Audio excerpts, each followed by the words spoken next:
किसी की विपत्ति की ताकत नहीं कि हमारी संपत्ति और सुख पर आंच पहुंचा सके, पर यह तभी जब आपका अखंड स्मरण चल रहा है।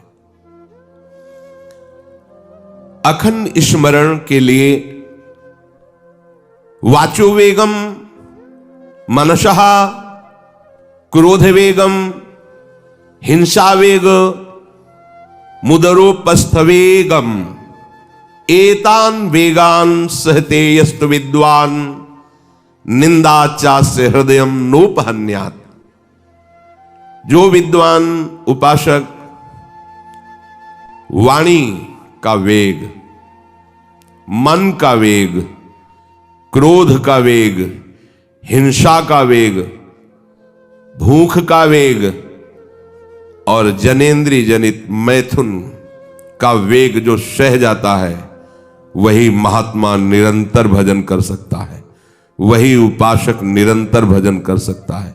नहीं, यही वेग आकर उसके भजन में अंतराय पैदा कर देते हैं। ये वेग वाणी का, मन का, क्रोध का, हिंसा का, उदर का, उपस्थ का यदि आप नहीं सहन करते तो ये आपके भजन में बाधा डाल देंगे, निरंतर भजन नहीं होने देंगे। दूसरा, निरंतर भजन करने में जो प्रभु कह रहे हैं आसीत मत्परः, मेरे परायण होकर भजन करो। अब इन वेगों से बचकर क्यों भजन में चलता है तो उसके अंदर एक बात आने लगती है, मैं अच्छा भजनानंदी हूं। जहां ये बात आई तहां वो दूसरों जो वैष्णव है, महतजन है, महात्मा जन है, वो टीका टिप्पणी करने लगता है उनकी। ये होता है, अपने में श्रेष्ठ भाव आने पर दूसरे साधकों की, वैष्णवों की, महापुरुषों की, महतजनों की वो टीका टिप्पणी करने लगता है। ऐसा क्यों, ऐसा, ऐसा क्यों, ऐसा। ये आपके भजन को ही रोक देगा। निरंतर भजन चलने की तो बात जाने तो भजन से ही विमुख कर देगी ये वृत्ति। ये 6 बातें संतों के प्रति नहीं करनी चाहिए।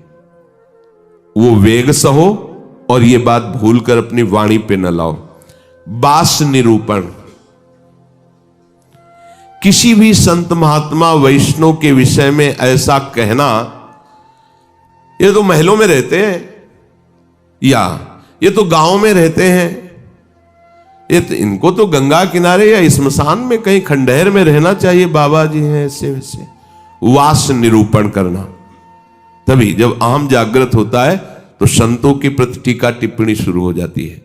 वास निरूपण, किसी भी संत महात्मा वैष्णव के प्रति उसके वास के विषय में बोलना। दूसरा, ज्ञान निरूपण, किसी संत वैष्णव के प्रति ऐसा, ये पढ़े लिखे तो है नहीं, शास्त्रों का इनको ज्ञान तो है नहीं, भेष बना लिया, बस पेट भरण पोषण के लिए घूम रहे, कोई इनको ज्ञान तो है नहीं। क्या भजन करेंगे, क्या विचार करेंगे जब इनको पढ़े ही नहीं है, शास्त्रों का ज्ञान नहीं है, तो क्या ये भजन करेंगे। ज्ञान निरूपण। तीसरा, जाति निरूपण, अच्छा ये अमुक जाति के हैं, हाँ तभी चाहे जितना बेस रख ले, नीच जाति का तो नीचे जाति का रहेगा ना। ऐसा महान अपराध, ऐसा सोचना, ऐसा बोलना, ऐसा देखना, ये महत अपराध है। और ये हम लोग ध्यान नहीं देते, फिसल जाते हैं। एक बार एक जगह महात्माओं की पंगत लगी हुई थी, तो उसमें एक महात्मा को पंगत लगवाने वाले में जो श्रेष्ठ थे, उन्होंने एक थप्पड़ मारा और निकालने लगे। वहां हमको भी सेवा दी गई थी, पत्तल उठाना और पोछा लगाना बाद में। तो परोसाई जब होती थी तो उस समय खड़े रहते थे। तत्काल गए, हमने कहा आपने क्यों थप्पड़ मारा? तो उन्होंने जाति निरूपण किया कि इस जाति का है, तुम नहीं जानते हो, और ये साधुओं की पंगत में बैठा है। उनका आचार्य परंपरा का तिलक लगाए हुए है और भेष धारण किए हुए है। आप आचार्य परंपरा की प्रधानता रखते हैं या जाति की प्रधानता रखते हैं? वो महात्मा अश्रु प्रवाह करने लगे कि क्या मेरे को भगवान का भजन करने का अधिकार नहीं है? क्या मेरे को भगवत प्रसाद पाने का अधिकार नहीं है? जब हमें गुरु ने वस्त्र दिया है, भेष दिया है, तो हम संतों की सभा में उन्हीं की आज्ञा से बैठे हैं। वैसे हम इस योग्य नहीं हैं, पर बैठे हैं। उनकी दैन्यता देखकर तत्काल उनको हृदय से लगाया और उनसे कहा कि दोबारा ऐसी गलती ना हो।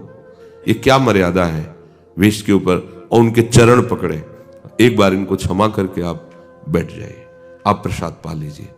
उस समय भागवती का आवेश में बोले, उनकी सामर्थ्य नहीं हुई दोबारा उनको वो प्रसाद पा के निकले। मन में ठान लिया कि झोला उठाओ और भागो यहां से। नहीं, जहां संत का अपमान हो वहां नहीं टिकना चाहिए। तो भूल हो जाती है।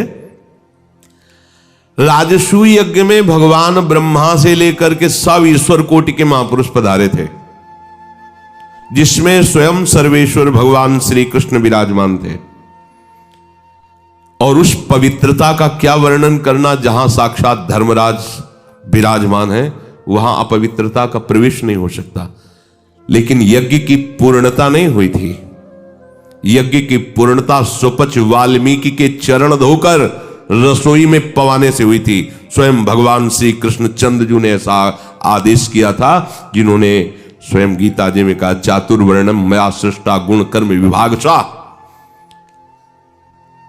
लेकिन यदि वो भगवद अनुरागी है तो चातुर्वर्णम मया सृष्टा का सिद्धांत नहीं लागू होगा।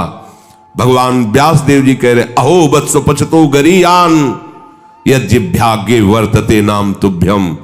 यदि राधा राधा कृष्ण कृष्ण जिभ्या से निकल रहा है, वो चांडाल भी है, तो उसका चरणामृत लेके पीना चाहिए। इसलिए हरिराम व्यास जी कहते हैं, व्यास मिठाई विप्र की तामे लागे आग, वृंदावन की स्वपच की जूठन खइए मांग। व्यास रसिक तेई बड़े ब्रजते अनत न जाए, वृंदावन की स्वपच लो जूठन मांगे खाएं। ये जाति निरूपण संत के प्रति करना महत अपराध है। और ये जब जाति का अभिमान बना हुआ है तो भगवत दासत्व का अभिमान कैसे आ सकता है?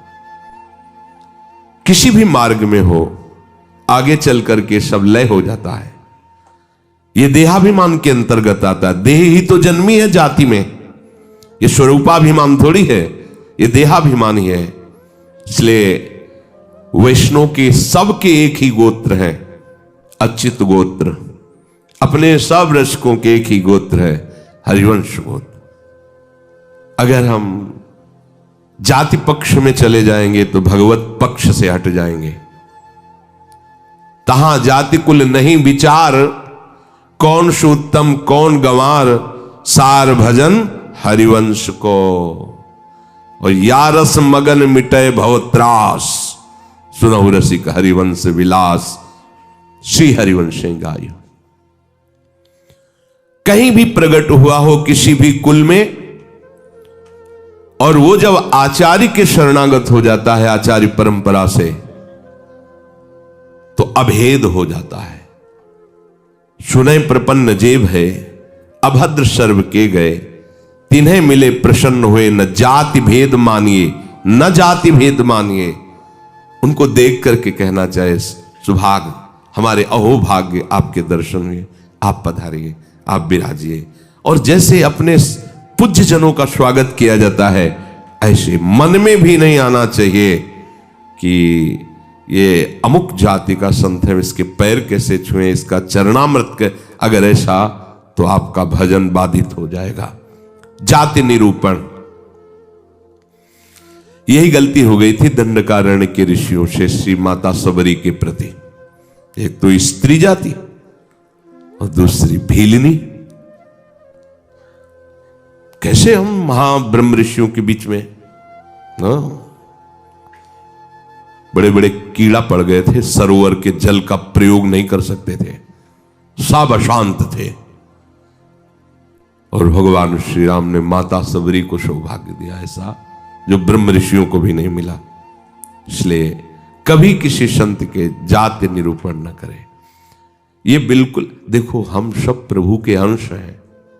कर्म के अनुसार शरीर में आए, कर्म के अनुसार कुल में जन्मे, लेकिन हमको वो लेके थोड़ी बैठना है। हमको तो अपने प्रीतम के पास जाना है। हम ये कुल कर्म को लेके, जाति धर्म को लेकर के, शरीर को लेकर बैठे रहेंगे तो अगला जन्म निश्चित हो जाएगा।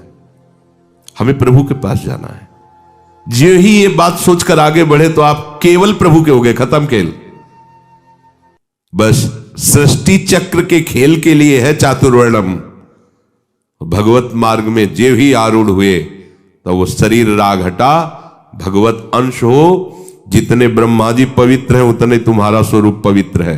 जो भगवान शंकर का स्वरूप है वही तुम्हारा स्वरूप है। स्वरूप में अंतर नहीं है, अंतर है देह में। स्वरूप तो सबका एक ही है, भगवत स्वरूप है, सब आत्मस्वरूप है। चौथा, वृत्ति निरूपण। किसी महात्मा को देख के कहना है ना हाथ में माला है, हमें खास तो भजनानंदी तो लगते नहीं, पड़े रहते हैं, इधर खाते उधर खाते, भंडारा खाते, डोलते हैं। बिल्कुल नहीं। तुम क्या जानो, क्या जानो कौन सी क्या वृत्ति है। एक भजन की ऐसी भी वृत्ति होती है जिसमें माला विक्षेप होता है। भजन में सहायक माला होता है, और एक भजन की ऐसी वृत्ति होती है जिसमें माला विक्षेप होता है।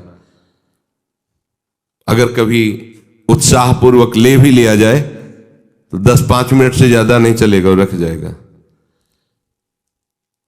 स्वाभाविक छाया हुआ है, अब वहां मन का चलाए तो विक्षेप पड़ रहा है, गिनती करे तो विक्षेप पड़ रहा है, चल रहा है।